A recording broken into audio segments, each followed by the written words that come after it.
Oke, assalamualaikum warahmatullahi wabarakatuh. このジョルノ・ジョバーナには夢がある。Pada kesempatan kali ini saya akan menjelaskan mengenai materi eksekusi kondisional dalam pemrograman Python. Tapi sebelum saya menjelaskan, saya memperkenalkan diri saya terlebih dahulu. Nama saya Muhammad Nasai Khairupan, NIM 11201065, asal prodi Informatika. Jadi ada 3 materi yang akan saya jelaskan pada hari ini. Yang pertama adalah pengertian umum mengenai eksekusi kondisional. Yang kedua ada if bersarang, yaitu penggunaan kondisi bercabang dalam membuat suatu program. Yang ketiga, kondisi majemuk, yaitu pengaruh operator logika dalam membuat suatu kondisi. Materi pertama yaitu pengertian mengenai eksekusi kondisional.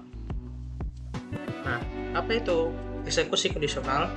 Sebelum kita ke pengertiannya, kita bahas terlebih dahulu mengenai 3 analogi berikut. Yang pertama, pernah nggak sih kalian mengerjakan kuis di LMS? Nah, kan kuis di LMS itu kan memiliki beberapa jawaban yang masing-masing itu mempunyai hasil yang berbeda. Ada yang benar, ada juga yang salah. Nah, terus yang kedua, pernah nggak sih kalian jalan ke ITK? Nah, ke ITK itu kan jalannya itu kan nggak mesti satu jalan aja. Kan bisa dari Grand City, bisa dari Kilo, bisa dari Manggar. Nah, terus juga analogi yang ketiga yaitu pernah nggak sih kalian main game yang kayak Detroit Become Human atau Life is Strange? Nah, itu kan mempunyai opsi-opsi dialog yang masing-masing mempunyai ending yang berbeda kalau kalian pilih. Bisa good ending, bisa bad ending, bisa true ending, dan seterusnya. Nah, analogi-analogi seperti tadi yang saya sebutkan itu dipakai juga dalam programan. Nah, jadi simpelnya eksekusi kondisional itu merupakan suatu cara memprogram untuk membuat komputer dapat mengambil langkah ketika diberikan kondisi tertentu. Nah, jadi ibaratnya itu program itu mempunyai kayak kondisi-kondisi, kayak misalnya pilihan A, pilihan B, pilihan C, pilihan D. Nah, masing-masing itu mempunyai hasil yang berbeda kalau dijalankan. Contohnya kayak apa, Bang? Nah, contohnya kayak gini nih. Nah, misalnya ini ada contoh source code mengenai program penentu beasiswa.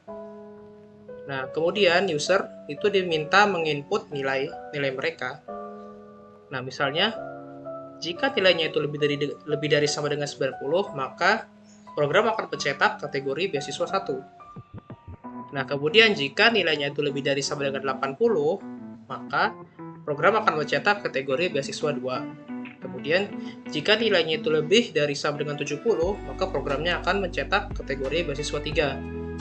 Nah, jika nilainya itu tidak ada yang memenuhi dari kondisi-kondisi yang saya sebutkan tadi, maka program akan mencetak tidak mendapatkan beasiswa. Nah, bisa kalian lihat di sini ada if, elif, dan juga else. Nah, itu apa itu, Bang? Nah, jadi if itu adalah if itu akan berjalan jika pernyataannya itu bernilai true. Maksudnya, nah misalnya nih kalian misalnya punya nilai 100 nih. Nah, kemudian ada kondisi nih, nilainya lebih dari sama dengan 90. Nah, kan 100 itu lebih dari sama dengan 90. Nah, otomatis nanti programnya mencetak kategori beasiswa 1. Nah, terus gimana, Bang, kalau nilainya misalnya 85, Bang? Nah, maka dia akan masuk ke elif. Apa sih elif? Elif itu adalah singkatan dari else if, yang artinya else if ini akan berjalan jika kondisi if yang tadi di atas itu bernilai false. Nah, kayak gini tadi, misalnya nilainya 85. Nah, kan 85 itu kurang dari 90, tapi lebih dari 80, maka masuk kondisi kedua, yaitu elif. Nah, kemudian ada juga else. Nah, else ini akan berjalan jika semua kondisinya itu bernilai false. Maksudnya, kalau misalnya kondisi ini kan ada 3 kondisi nih, nilai lebih dari 90, 80 sama 70. Nah, kalau misalnya nilainya itu 50, kan nilainya itu kan kurang dari mereka semua itu. Nah, otomatis nanti bakal jalan yang terakhir, tidak mendapatkan beasiswa. Oke, sampai sini paham ya? Lanjut ke materi kedua, yaitu if bersarang. Jadi if bersarang itu adalah penggunaan kondisi bercabang dalam membuat suatu program. Nah, apalagi itu. Nah, contohnya itu kayak gini. Jadi if bersarang itu simpelnya kondisi di dalam kondisi atau if di dalam if. Seperti ini. Misalkan ada program diminta user diminta untuk memasukkan username dan password. Nah, kemudian akan ada pengecekan kondisi. Nah, jika username-nya Python dan passwordnya 5656, maka program akan mencetak selamat datang Python. Kemudian kalau misalnya password ini, misalnya yang else yang pertama, itu dia tuh berkaitan sama if yang password. Nah, ketika passwordnya itu bukan 5656, maka program akan mencetak password salah. Nah, kalau misalnya if yang else yang terakhir itu berkaitan dengan if yang paling atas. Jadi, misalnya username itu bukan Python, maka program akan mencetak akun tidak terdaftar. Seperti itu. Jadi, if bercabang itu adalah if di dalam if atau if nested. Jadi ada kondisi di luar sama kondisi di dalam. Kemudian yang materi ketiga yaitu kondisi majemuk, yaitu pengaruh operator logika dalam membuat suatu kondisi. Nah, pasti kalian pernah kan belajar matematika kayak tanda kurang lebih dari. Nah, itu dipakai juga di dalam pemrograman Python. Contohnya seperti ini.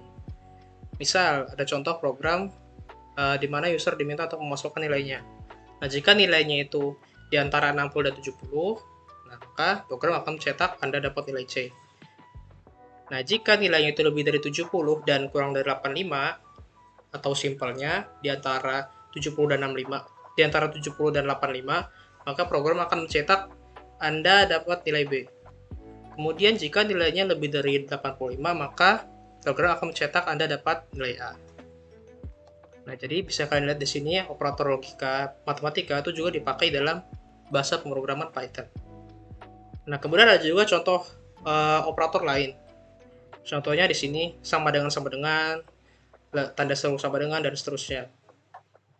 Nah, jadi dalam programan Python itu kalau misalnya kalian ingin mengecek apakah variabelnya itu sama hasil dengan sesuatu. Misalnya nih, kalian pengen ngecek misalnya variabel itu nilainya 1 atau enggak. Nah, itu bisa kalian gunakan source code-nya itu variabel sama dengan 1. Nah, jadi jadi jangan ditulis sama dengannya cuma 1 aja. Jadi sama dengannya harus ada 2. Kalau misalnya kalian ingin mengecek variabelnya itu sama atau enggak. Oke, sekian dari saya. Terima kasih atas perhatiannya. Kurang lebihnya saya mohon maaf. Assalamualaikum warahmatullahi wabarakatuh.